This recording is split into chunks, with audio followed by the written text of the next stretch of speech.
Okay, it says we are live. Hello and welcome. Just going to give everyone a second to log on, get the Facebook notification. So if you have attended a Mighty Podcast post show before, you might already know what to expect, but I anticipate there will be a lot of new folks here today. So while we're waiting for people to join, I'll kind of give you a rundown on how the next 30 to 60 minutes will go, depending on how long I guess when we can stop ourselves from talking, because I don't think we have the other problem here today. So we like to make this a really interactive side of the podcast. Since the podcast itself is pre-recorded, this is a nice kind of live moment where we can talk to the community. You can ask us questions, those sorts of things. So today we're talking about the latest episode that just came out, The Reality of Living with ADHD. And we have these voices here from that episode, and we're going to touch on some things that we didn't talk about in the episode. We encourage audience participation, so answer the questions along with everyone here. And we'd love to know if you have listened to the episode, what your thoughts are about it, what you feel like you wish we talked about, all those sorts of things. And the one other thing I want to mention before we kick things off is if you sign up at this one link to register for today's event, if you want to listen to the episodes later, you haven't found it yet, then we will send you an email after the event where it'll have the podcast links on Spotify and Apple. So be sure to register for this event and you will get that email to you later. So without further ado, I see we have a handful of people on here. Let's get started. My name is Ashley Kristoff. I am the host of the Mighty Podcast, and we are talking about the reality of living with ADHD. So with no further ado, I guess we'll introduce the rest of the squad here today. So open this back up. And I got to move this. We have Connor here, Camera, and Monique. Connor, do you want to give a little bit more of an intro about yourself? I am human from Earth. I'm Connor. I recently, as some of you may have listened to the podcast, I was a week after the podcast, started seeing a neuropsychologist to get tested for ADHD and potentially autism. Okay. So don't give too much of an intro. Too much of an intro. I'm a handyman at a farm for people with physical and developmental disabilities, and I work very closely with a lot of folks who struggle with all kinds of stuff. All right. Camera, we'll go to you next. Yes, I am Camera Rowan, the digital media producer here. I'm the producer behind the podcast along with Ashley, and I'm still living with the ADHD, still going down my diagnosis journey. Once it's much more affordable to do, I will be doing that. But I'm just excited to be able to talk and do our pre-live post-show, ask us your questions in the comments, let us know where you're coming from. But yeah, that's me, just digital mediaing, hat wearing, mighty in here. So that, I think that feels good as an intro for me. All right. And Monique, on to you. I'm Monique. I'm the newsletter editor. I am the one who basically has done a lot of the promotion of the podcast and previous episodes of the podcast. I was diagnosed later in life with ADHD, and yeah, just that's pretty much my thing. Awesome. And I didn't mention this, but I'm also diagnosed with ADHD. I was diagnosed earlier this year, and that is the topic of the latest episode and what we'll be talking about today. So we're going to jump into an icebreaker, but I do want to invite the audience to join in. So hi from New Jersey, hi from Australia, hi from Ottawa. It's so lovely to have you here today. Ottawa, Canada. All right, so Canoodle. Let's start with our icebreaker. So again, audience, feel free to answer this as well. So in our icebreaker in the episode, we kind of talked a little bit about like hyperfixating, so fixating on something. But we want to, kind of see the opposite. What, whether today or right now even, what is distracting you? Magic cards currently. We're going over to a friend's after we finish, and I was gonna do a thing and I forgot, and then now I'm trying to. No, he's trying to do it live. Shouldn't be doing that. Sorry. Hello. What's funny is I didn't tell him this prompt ahead of time, so he didn't know this was coming. Nope. We do now though. My bad. I wasn't talking. I thought maybe I'll do something with my hands.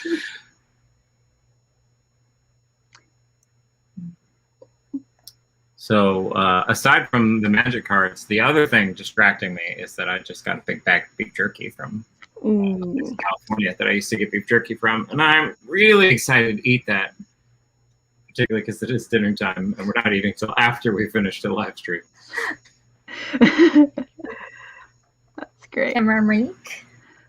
Ooh, right now in my head and also just in the world, the new Jungle, one of my favorite bands is a band called Jungle from England, and they have a new album out called Loving in Stereo, and I have been jamming to that all day, and the words have been playing in my head, and just like all of the time, just like I need to take a dance break every few minutes to listen to it to just focus again.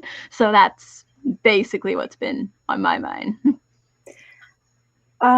So my birthday is coming up, and I was expecting a package in the mail, a cake delivery, and I was just basically hitting refresh on the tracking all day while I was in the middle of doing work. It was a little distracting, admittedly. I should have been a little more focused, but I wasn't. We've all been there when we're expecting a package, especially when it's cake and it's your birthday coming up. Yeah. You know. The cake stops time. Cake is very vital. It's a very important thing to like be attuned to when that's coming. That's like highest in priority. For me, I've been working on a sewing costume project, and I keep having to pull myself away from working on it because it's just behind me, like right behind where this backdrop is, where I'm working on it. So there are sometimes I get like the itch, and I like find myself in front of it again. I'm like, nope, gotta go back, focus on this thing. So that's been fun this week. That's great. And then what? Sorry, go ahead. Ooh. Oh no, I was gonna say like the audience also like we want to make sure that you are letting us know what is distracting you. We definitely see a few in the comments, but want to give you a moment to also comment if what your distraction of choice is today. So yeah, yes, Clara here has plants. Have become a healthy distraction. Nothing wrong with it. Yeah. Healthy distractions are good. I like a plant. I mentioned Virginia for listening to the audiobooks. Okay.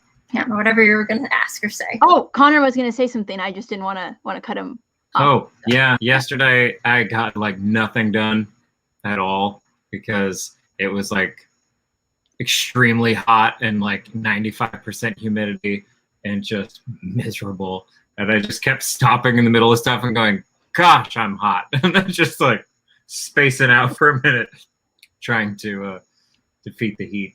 It did not work. I ended up just loafing half the day because I got tired. That's very relatable. Heat can stop a lot of work. Mm-hmm. You know, having grown up in California, I thought I was used to it. We'd get like, 105, 110 degree days in the desert. No big deal. Like, you get used to it.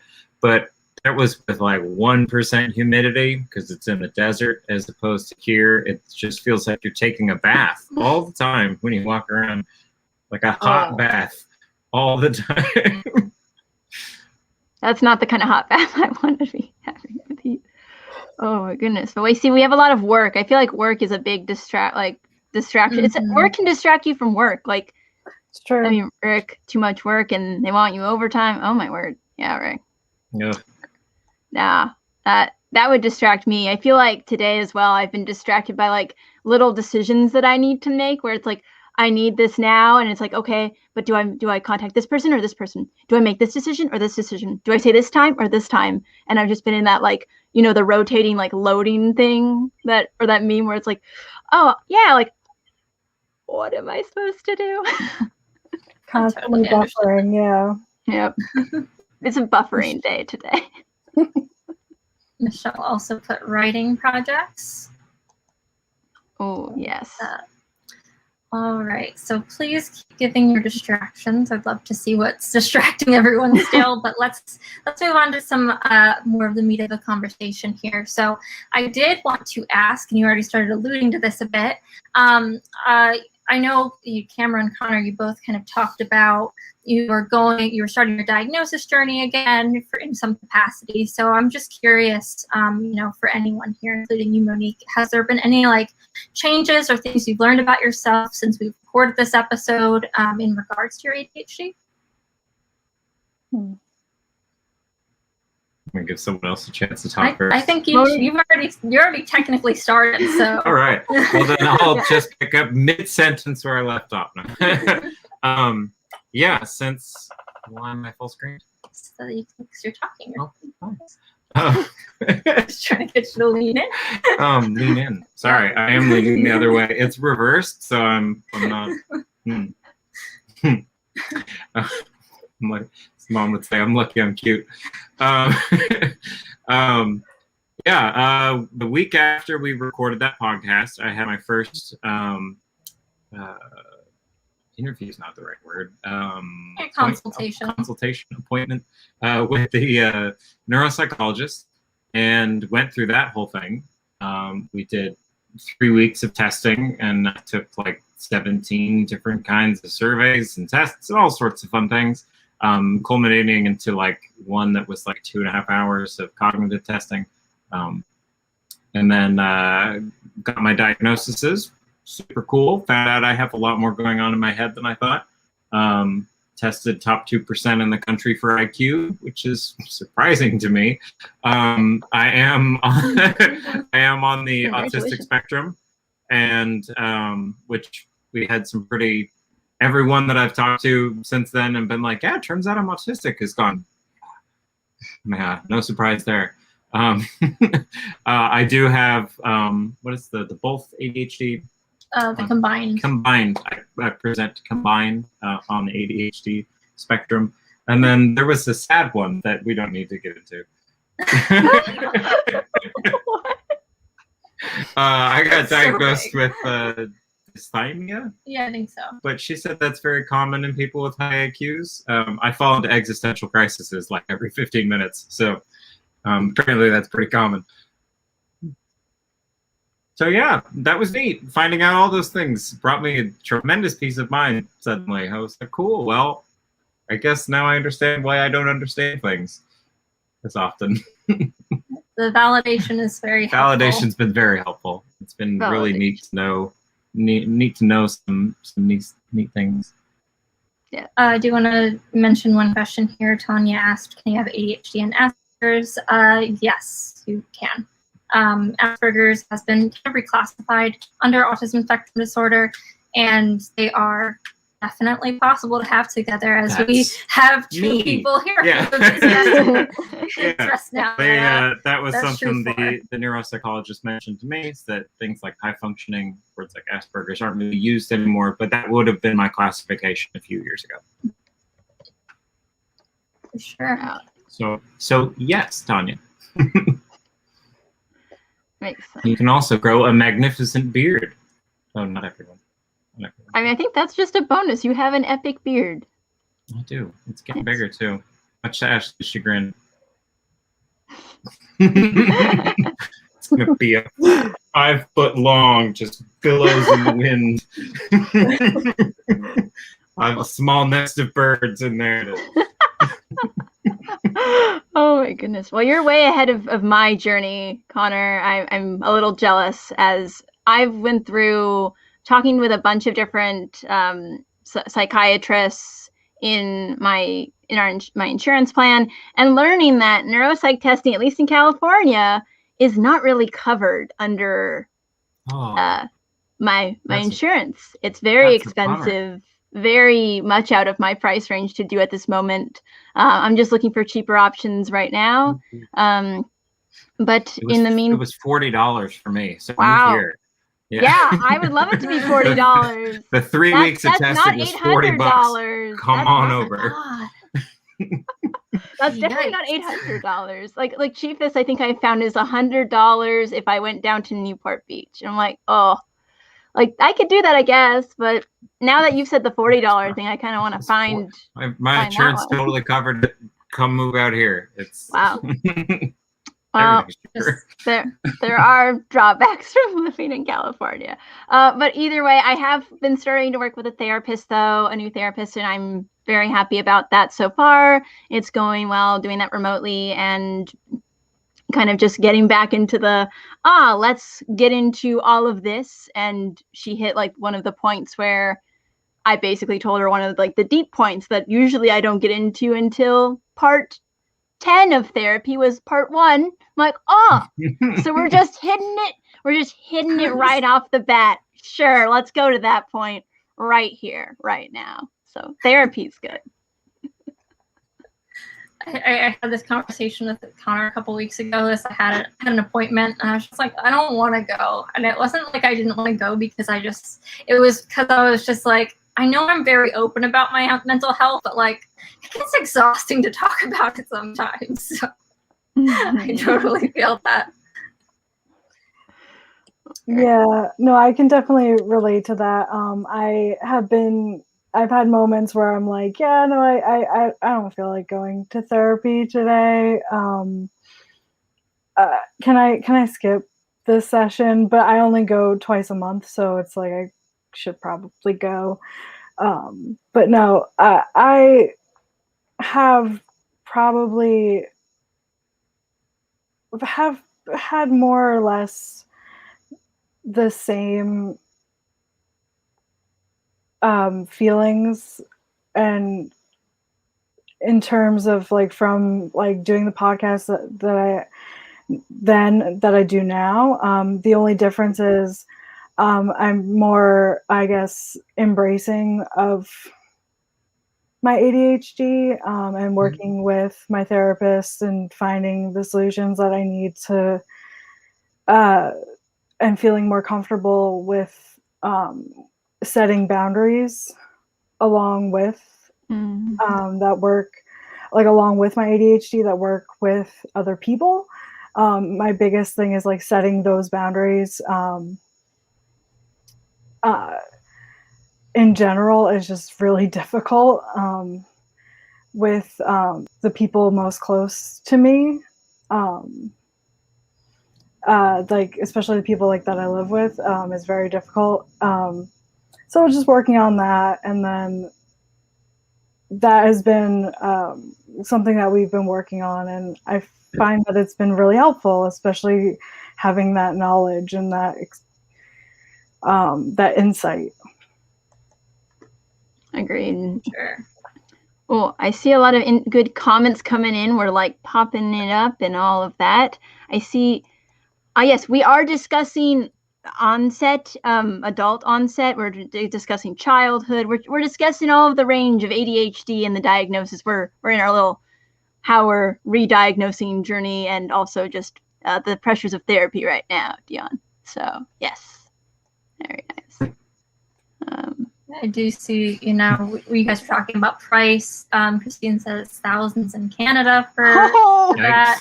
Which, at least the 800 wasn't thousands, I suppose. Yeah. But in the UK, they said they can do it for free, but the waiting lists are super long. So that's a bummer. Definitely interesting. But Michelle had a really good point here. So you might want to look at your local office of vocational rehabilitation.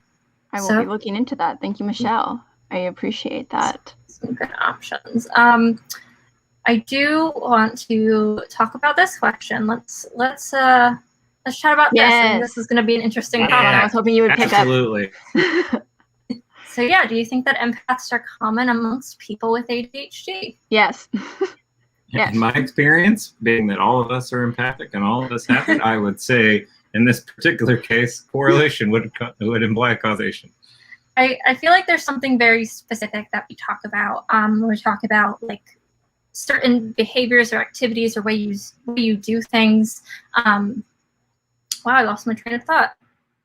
I have that one. Checks out. I can switch over as the conductor if you'd like. You go for it. My train's running. I'm getting lost in train metaphors. So, I did. No, I would say that I think folks with ADHD tend to be hyper observant, and being hyper observant kind of ends up making you empathic, particularly if you're an emotional person to begin with. You notice everybody else's emotional cues, whether they be like physical body language, or you just tell that somebody's kind of bummed out. You get that inclination, and then you're like, oh man, need a hug, you know? Yeah, no. Yeah. Is that a concise thought? Yeah, that's good. At least you got yours out, so. No, I think with ADHD, especially with how we like experience sensation, so, I mean, some of us experience sensation in like different senses and are very hyper aware to our own emotions, and others, at least for me, yeah, I think that it can be common, especially when you like experience a lot of the stimulation in kind of a high priority. So yes, I do think it is common for people to be empathic when you have ADHD. I will subscribe to that. Yeah. Okay, well, this actually works really well into what I wanted to talk about next. So, it's talking about empaths and emotions and those sorts of things. I wanted to talk about the like ADHD and mental health crossover there. So something that I found really interesting that I've been kind of unpacking in therapy the last few months is that a lot of my mental health struggles are because of me trying to hide ADHD traits and tendencies. So they're things that I've been, maybe disciplined for or been called out for in the past because it was annoying or it was something that inconvenienced someone. And so a lot of being myself is more associated with shame than being proud of all your decisions. So I'm very curious if like mental health has been intertwined with your ADHD in any way. I would say so. I definitely would think that there's definitely that shame factor. That whole, are you mad at me? Am I annoying you? Am I being a bother? Oh, sorry to bother you. Sorry for annoying you. Those kind of phrases tend to come to mind when I think of how my mental health and ADHD intertwine, especially. I could definitely see a lot of like my anxiety, my depression intertwining with my ADHD in that regard.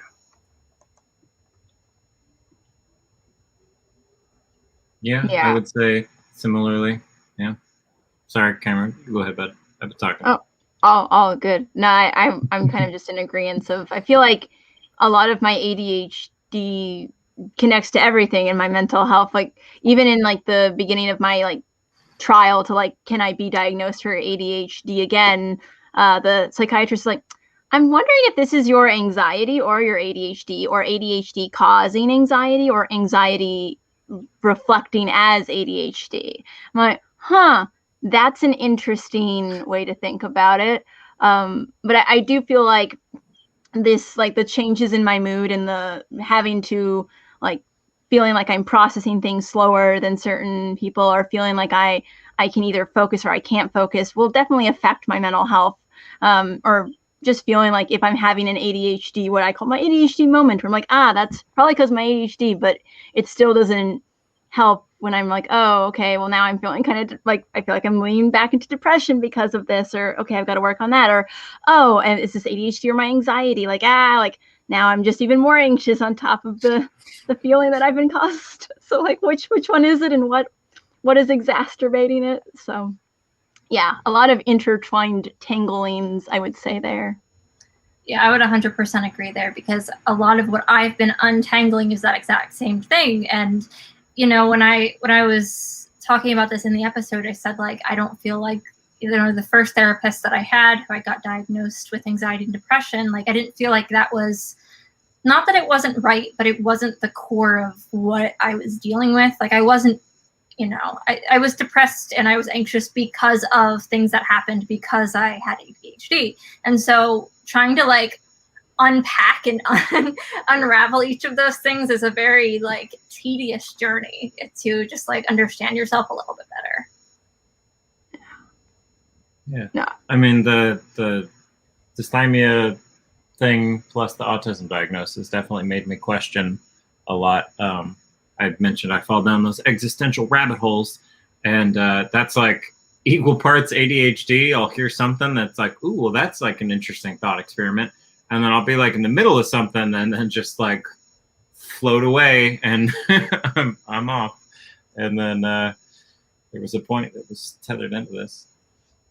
Remember what it was? I feel like that's where I was going with it. No, I like the point of kind of like floating away. Like that got me to like think of, I think during the pandemic, or I don't know if I've done this before. I probably have done this before the pandemic, but I realized that I've been starting to dissociate a lot more. And I've noticed that I'm like, oh, I feel like whenever like something from ADHD, or even if it's just my anxiety, I will just to like switch it off or to not feel anything or to kind of go into it. I've been kind of feeling very dissociative, just trying to like disconnect and not even be me. And I had to like regain a sense of self like a few months ago. So that's right. I feel like it's tied a little bit to different things I was experiencing with ADHD as well. I kind of had a similar thing with that for years. That's why I got real heavy into video games, just because it was like, it's nice to have something that takes the whole of your focus that you can really disassociate into for a while. It really takes a lot of the pressure off your brain at the end of the day. Yes, I feel that. And you spend 16 hours playing World of Warcraft, and suddenly you're very tired the next day. Oops. Like, why did that happen?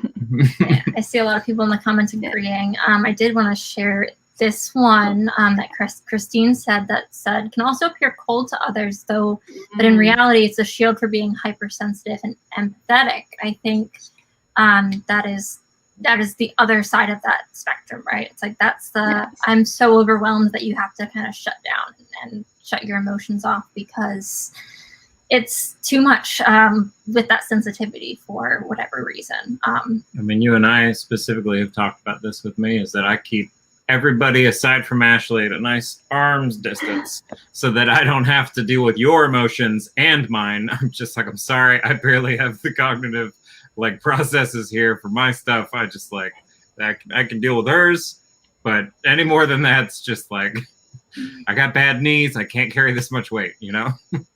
Yeah, and it's like really easy to reflect that too, especially just kind of having the ability of like, oh, I can pick this up. Maybe that's what I'm supposed to reflect. Maybe that's what I'm supposed to be reflecting back.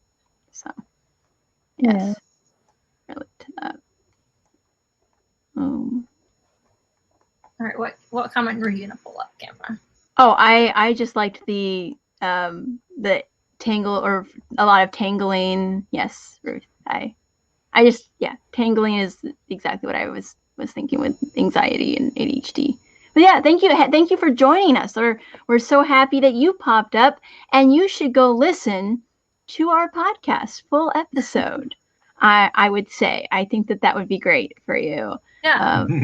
And just a reminder that this is our post show, so the whole episode is an hour plus of us talking about other topics around ADHD. So this is kind of our little bonus content where we can chat with you. So definitely check that out because you'll get much more than what you'll hear today.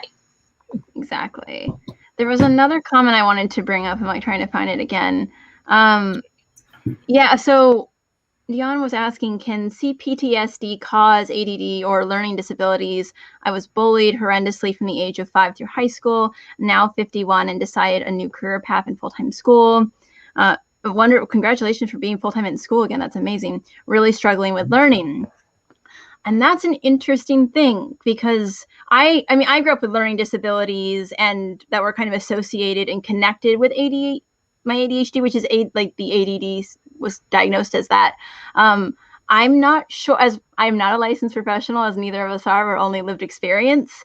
I would say they can maybe associate. I'm not sure if that, Ashley, correct me, I'm not sure if that can cause, or if causation, I think that those can interact together very, very strongly, but I'm not sure if that can cause ADHD. So Yeah, like ADHD is a neurological difference, so it's something you are born with. So it's one of those things that if you've been diagnosed with ADHD, you're probably gonna always be diagnosed with ADHD because it's a neurological difference. So that exists separately to learning disabilities and CPTSD and other mental illnesses. But definitely valid that they can all intertwine together. Yep, and that's why we're talking about like the anxiety and depression comorbidities, but there was a lot of things we talked about in the episode about senses. Yes. Oh, by the way, let's share the link to where is the podcast? Where? Oh, where is the podcast, everyone?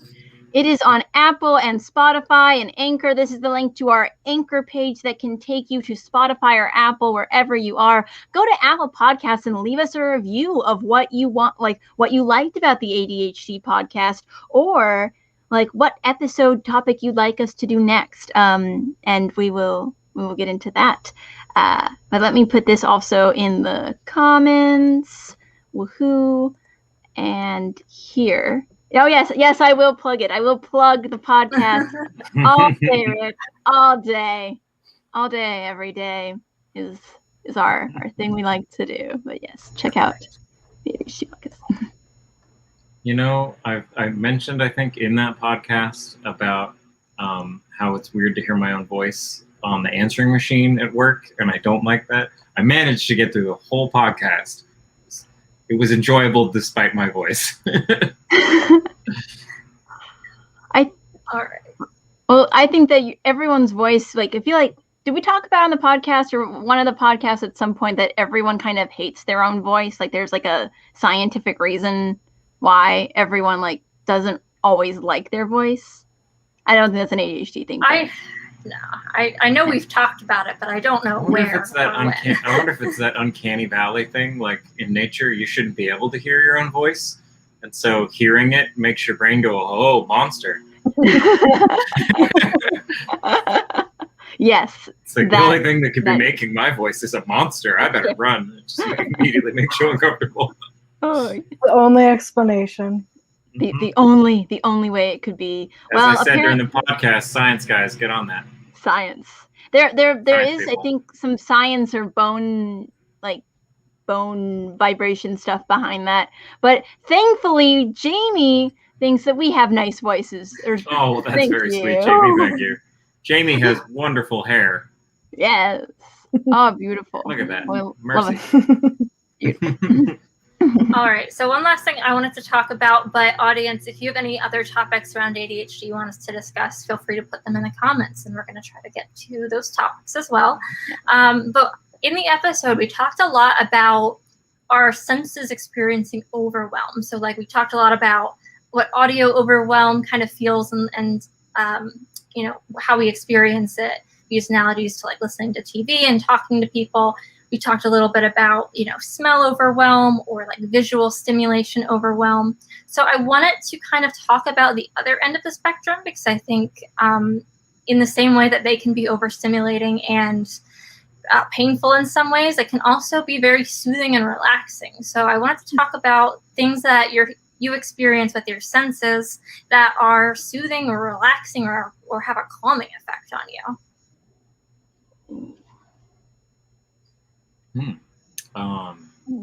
Sound specifically, rain, thunderstorms. Wow, that's the good stuff.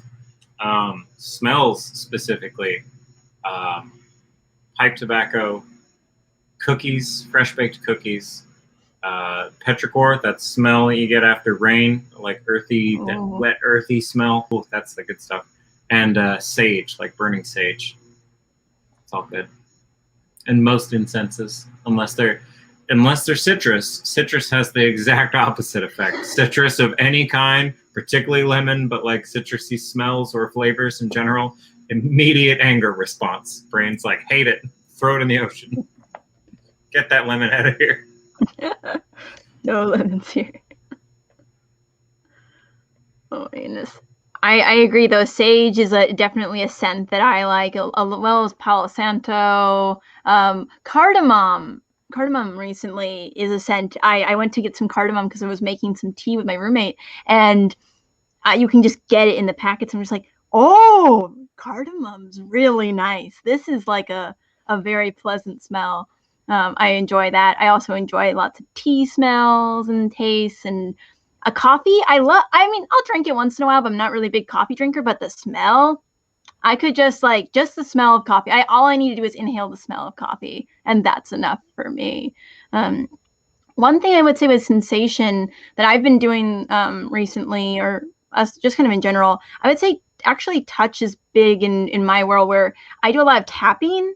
I feel like sensation of touch, whether it's dance, movement, or just kind of moving my body, or if it's just like tapping for like the sensation of touch, is really powerful to me in a way.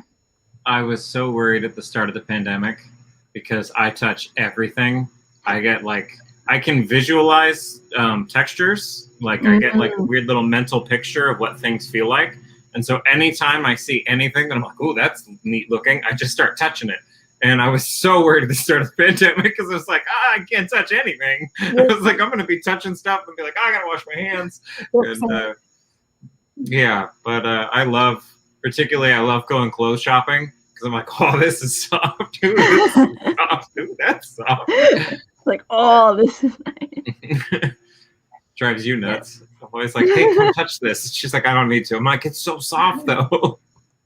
Target's the worst. They got those piles of soft blankets. Forget it. I'm like, I get lost in that aisle for like 5-10 minutes. Oh, smells. Fried chicken. Mom and I, when we'd get groceries, we'd always get fried chicken on grocery night. And fried chicken immediately is like, mm-hmm. Oh, funny.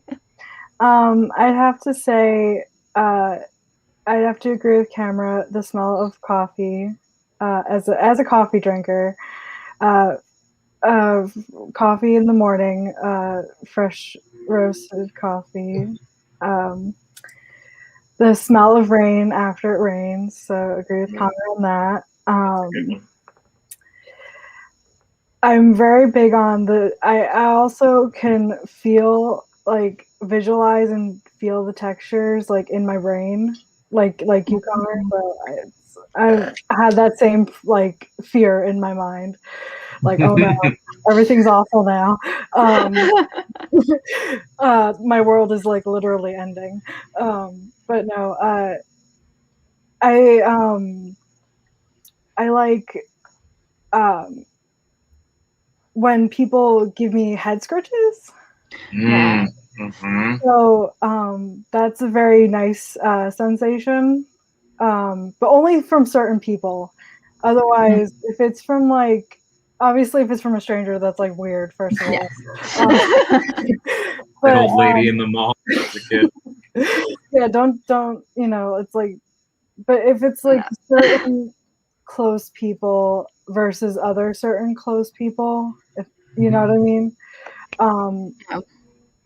And then certain textures like faux fur or Sherpa or something like that. Those are really nice textures.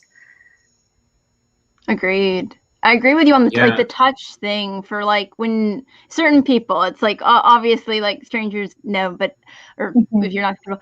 I used to, when I was back in film school, what did I go to? The thing called film school. When I was on set, I was a costume designer, so yeah, I got to work with a lot of different textures and such. But it was more the people when I was taking breaks on set or had time to just talk to people. If it was consensual, I would ask hey, do you want a massage, just a back massage, and they were cool with it, yeah. And I would just talk to people and give people a back rub, and I would get to know them that way, and I could tell who their energy by, it sounds really weird and hokey dokey, but I could tell if I'm I connect with you're a cool nice person by the texture of their back. I'm oh my word, there's a lot of this is a person I probably shouldn't be near. You're kind of having I could figure people out through their back. I don't know, there's just the shoulder. I'm just the amount of tension. If they feel like a stone, you're oh, buddy, you need a glass of wine and a hammock, and just a couple of days to mellow. It wasn't even about it wasn't about the texture. I can't say it was that who was the most tense. It was the type of tense. I can't explain it unless I was feeling I don't want it to sound weird, it was not weird, it's just it's like a back massage or just shoulders, but I could sense things where I'm like, oh, like this is the kind of like shoulder that I'm like, oh yeah, like I can see where this is going or where this issue, like I connect with that, or oh, this is something I don't understand, I don't know, I don't think I can deal with. We walk away, hand, walk away. Like, you know what? I parked my car somewhere it shouldn't be. I need to go. I totally forgot something. In true ADHD fashion, I forgot something that I wanted to add. Also, the feeling of different types of yarn. So, since I crochet, I like velvet yarn, but I don't like to crochet with it because it worms a lot, like it stretches. But I like the feeling of it. Like it's really like nice to feel. So I have a lot of that yarn, but I don't actually use it. I just touch it. There's some stuff that's great to just touch. Like I have like a hairbrush that just has like this like gel, like when you like it's for the comfort of your hand, but I'm just like, I only like using this hairbrush because I just like the like, oh, this is so fun to like play around with and brush my hair. Woo! So beard, tremendous hassle. It's food in it. You got to wash it all the time. But being able to grab it and scritch it and like touch it, it's got like a weird, not quite soft, not quite coarse texture that like really resets my brain. So if I'm having trouble focusing, if I sit and scritch my beard for a minute, it just kind of like keeps all the gears moving. And so eventually it gets irritating and I cut it off. But yeah, very cool. It's like one of the main reasons. That and twirling the mustache is really satisfying. So people really do. I love that like adds like it's your power. Like people can actually like there is a reason. Like being able to sit and yeah, when you see somebody playing with their mustache when they're thinking, they've probably got a mustache because they have ADHD, and playing with this really helps them focus. That's fantastic. Something to do with your hands. Yes. Oh, I just want to bring up 2 comments first because I want to validate that cardamom is amazing. Cardamom and teas, jewel of oh gosh, I want to go have tea. Tea sounds fantastic right now. I'm a tea fiend. Thank you, Jamie. I'm gonna try that kind of a tea with curry. And then I do know what Reiki is because I am level 1 Reiki, not Reiki master, but yes, it is Reiki. I learned that recently because I can also read energies without touching people as well. But yes, I feel like when I do give massages, I'm also performing Reiki. So yeah, you can read the energy. Fascinating. It's cool. It's fascinating that you get that from touch because I get that, like I can kind of eyeball somebody and then in particular people's tone of voice. Like if somebody comes in with that like, I'm like, oh no, we're cool. I don't need to talk to you, man. Like I'm gonna do whatever I can to avoid you from this point forward. You know, you can tell so much about somebody just by the tone of voice. Oh, completely agree. Tone and sense is very, just it's like, Like, oh, okay, that we're starting off like that. All right, well, this is where this I don't want to hear how you talk to people when you're mad. This is happy. So one of the things I wanted to share is a little bit different, but I am very much the opposite of you, Camera and Connor, where touch is very like low on priority list for me. It's something I, if you have to be like one of like a couple people to like even hugs, I feel uncomfortable. That being said, the only way touch-wise that I'm like ever relaxed is, like there's the proper position on the keyboard where you put like 2 pointer fingers where the little indent thing is, and that's how you're supposed to type. Sometimes when I like am trying to relax or I'm focused on something or I'm puzzling something out, just like the act of in the air or on whatever surface is in front of me, just like typing out that word repeatedly in my head just like helps me process and deal with it. And just I don't explain that to a lot of people, but I've never heard you explain that. Yeah, 7 years I've never heard that. But yeah, I don't show it up because it's like it just looks like this, right? So it just looks like you're typing, but it's But that does feel. I realize like calms me down. That makes sense. It's almost like I can imagine the tactile sensation of like clicking the keys, which I find very soothing. So maybe it's in part maybe I just find keyboard soothing, but it's like I don't seem to notice that. I only notice it like when I'm doing it independently. That was something I noticed, really cool. like I want to say 2010, 2011, when I was working retail over Christmas and was super stressed out, and I had cut my hair. I was still doing this sort of thing and trying to fiddle with it when I was stressed out, because I noticed that this is like playing with my hair, playing with my beard. It's like something that helps my brain reset. And I noticed, I was like, oh, I need to grow my hair back out, because I was constantly trying to adjust my hair the same way that I normally would, but I was just doing this and looking like a crazy person. I feel you with the hair tactile. But actually, that's really cool. I like that's a very, yeah, I thoroughly enjoy that. I was gonna say, I do too, because I've been doing it forever. Yeah, it's interesting. I lost something. I wanted to like add a point to that, and I'm like, oh no, like that reminded me. Oh, and I feel like I was wondering. So I've seen this debate on. I feel like this should be a debate we bring in online of whether ASMR is good or bad for people with ADHD. ASMR is the best thing in the world. I love it. Put it on, if I can put it on my headphones while I'm working, like if I'm fixing something, I'm immediately going from like bang bang, I gotta like really focus and really stressed out. I'm just mellow, and I get 10 times more work done because I'm just mellow the whole day, and I can space out. Particularly if it's like ASMR, if somebody reading a book, like, oh, now I've got like, I'm interested in this thing and I can listen to it and it's soft and relaxing. That's just, that's these days. 100%. Yeah, if it's like ASMR, somebody eating, opposite effect. No, the third ASMR is no. Turn it off. That's I right want on to the hear you line. eating chicken. Put the chicken down. Read a book. Tap on something. Tap on something, for God's sakes. Yeah. Breathe in the microphone if you have to, but stop eating the chicken. What's your experience with ASMR? I have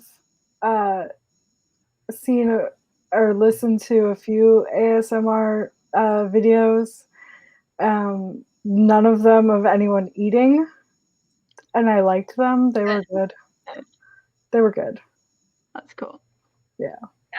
I'm definitely a fan, but I've noticed for me it really is like certain voices do make me feel uncomfortable versus other voices do make me feel relaxed. So I've noticed that like more masculine voices don't tend to really resonate with me. It makes me feel a little bit uncomfortable and all that. But like I found like deep, more feminine voices, especially if they have an accent that's different than mine, I find those voices particularly relaxing. So like if I'm trying someone new and they have those criteria, most of the time I like what it is, as long as again it's not like mouth sounds or eat.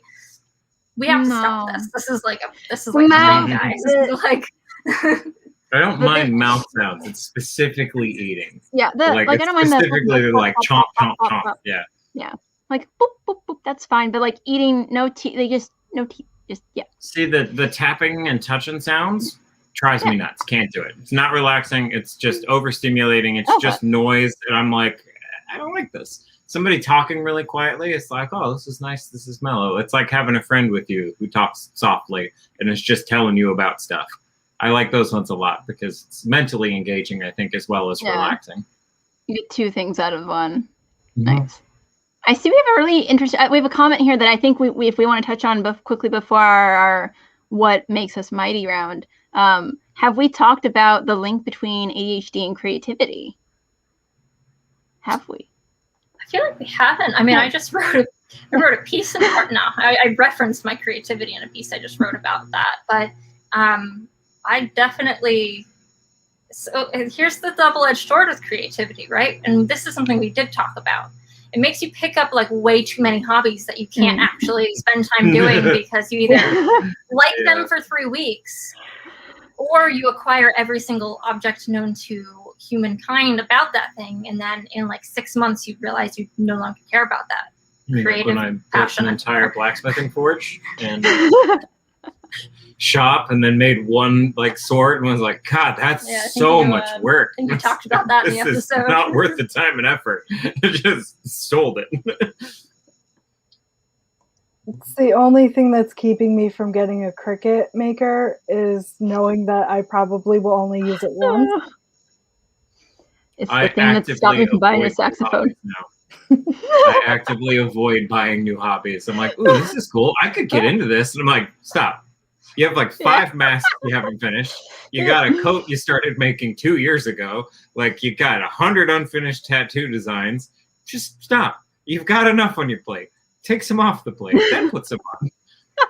Yeah, no, I definitely think there is a link though, because I am I consider myself to be quite creative in the sense that like I do crochet a lot. I come up with different not pattern concepts, but like color combinations for the patterns that I use that are outside of the designer's pattern combos or color combos.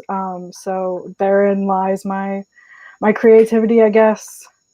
Since I'm not a pattern designer, that's where my creativity shines within that, and just my ability to pick up the different techniques within crochet relatively easily.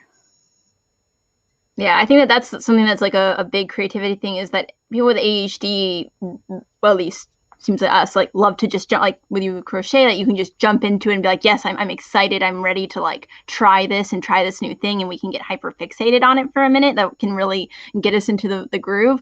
But like keeping with it, or like finishing, we can finish things, but it's just like when we want to like do everything and we start every different project and like, like, what if I go play saxophone, and what if I go try and sew this thing and edit this project and Learn to play the take ocarina. Yeah. I think I got what, 6 weeks into that one. I learned a couple of songs. Like, this is really neat. Took it out of my backpack that I take to work for one day. Forgot about it entirely. Oh my gosh. Yeah, very much relate. Yeah, I think something that I've been, just as being a human and trying to explore my own interests and wants, and I think something that I've struggled with is, talking about I've had struggles finishing things, and because of that, you don't get that like, the happiness chemical response of actually finishing tasks. So something that I became very reflective over, and something that I'm now actually like trying to put into practice is like figuring out the overlaps between the things that I like and those creative things. So like I'm really into costume designing right now, makeup, making headpieces, doing photography and filming, doing a little bit of like Photoshop digital editing.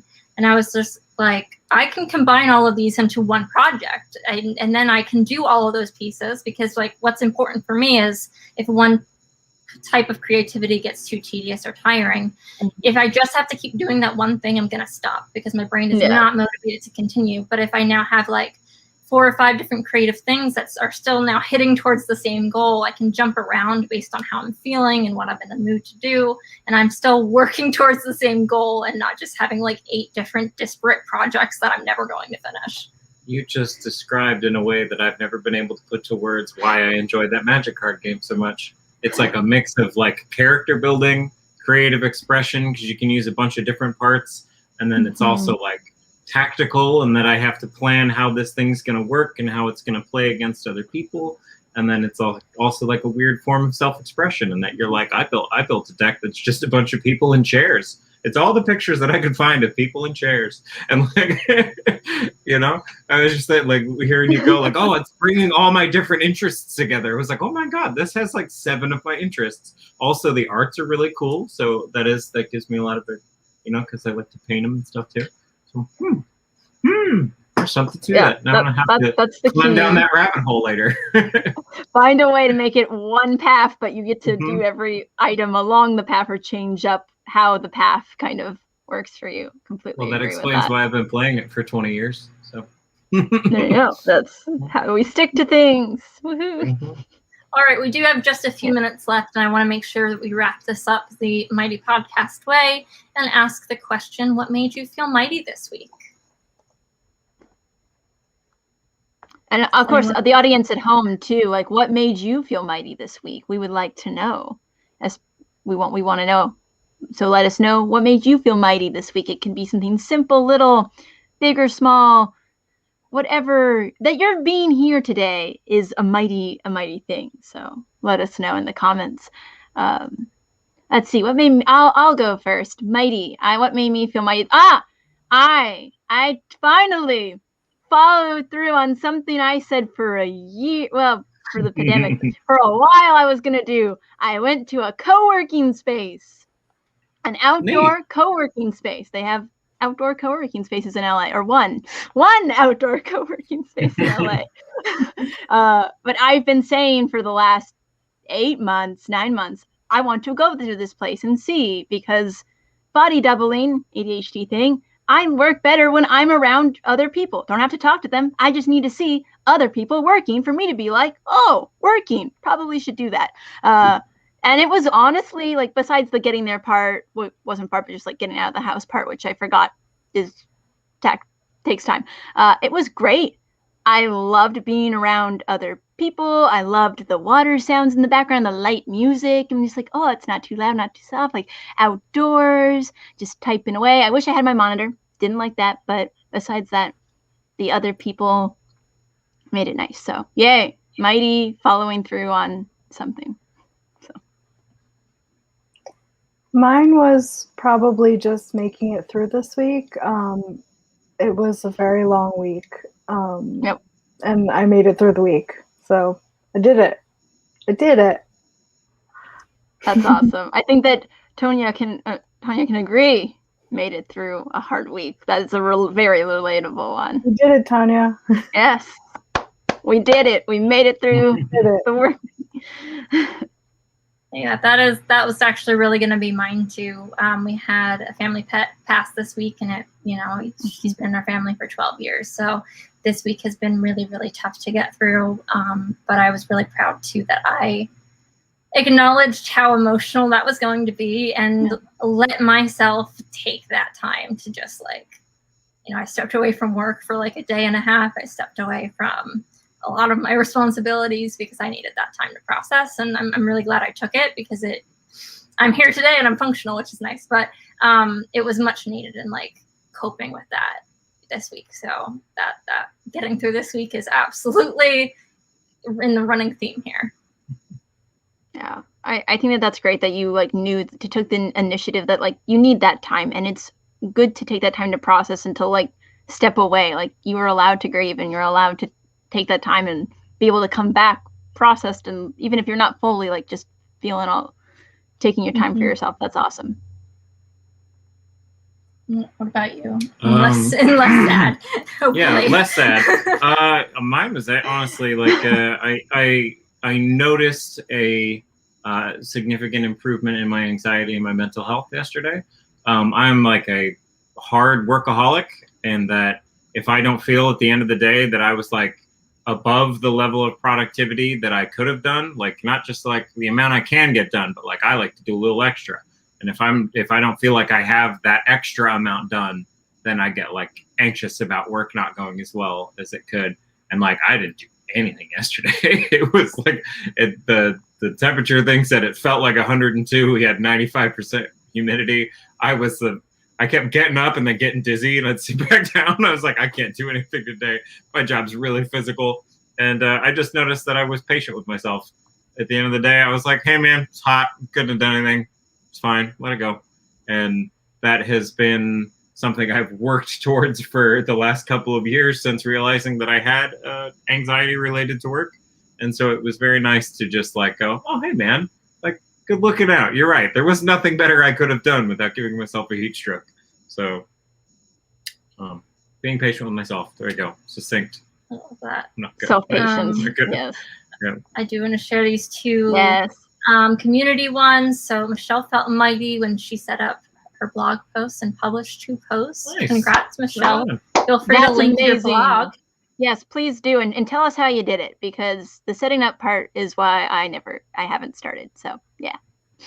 Yeah, I started a Tumblr going, I'm gonna have a blog, and it's just all pictures of cats and flowers and pies. That's funny. Kind of nice though. Happy cottagecore things. Yeah, that's my 5-minute in the core. morning routine, just reblogging cute pictures of cats, and I'm like, it's gonna be a good day. Love that. I want to share this. I started painting again thanks to a former coworker who was an art teacher visiting me. That is wonderful. It's really cool. This is a wonderful. I got my prescription orders today. Like, yeah, that is a whole accomplishment in itself. So, congrats. Good job. That's amazing, Emmy. Oh my word. I'm so thankful that I don't have anything that I have to take because I would forget. I'm terrible at doing anything regarding ordering or doing anything that isn't snacks. All right. Well, we are unfortunately at the end of our hour here, so I'd like to thank you all for joining me and chatting with the community today. Any final words or thoughts you want to share with everyone here? Go listen to the Mighty Podcast. ADHD. 2-year-olds talk more. We talked a little bit more structurally, slightly. We had points. It was somewhat. Power of editing. You like this? You like this, and you like my editing? Go listen to the Mighty Podcast. I would say last little tidbit would just be like, if you do have ADHD, just learn to be patient with yourself. Yeah. Life is tough. Just like, learn to be kind to yourself. That's the most important thing I learned. Yep. Be patient, be kind. Yeah. Have a good weekend. Mm-hmm. Yeah. Agreed. Right. Well, good weekends, patience, kindness. Just like yourself. Realize like you're okay. Like it's I think that's my brain is kind of doing its buffering thing again. So yeah, that's what my brain is buffering also. That's why, that's a mood. So that's probably a good note to sign off on. So I just saw a bird. So I was like, hey. Thank you all for joining us. Like I said, if you register for this event, you'll be able to get the podcast link after in case you have missed the link here. So make sure to do that real quick. Otherwise, stay tuned for whenever we release the next episode, and we will talk to you all then. Night all. Thank you all. Night. Bye. Have a good night.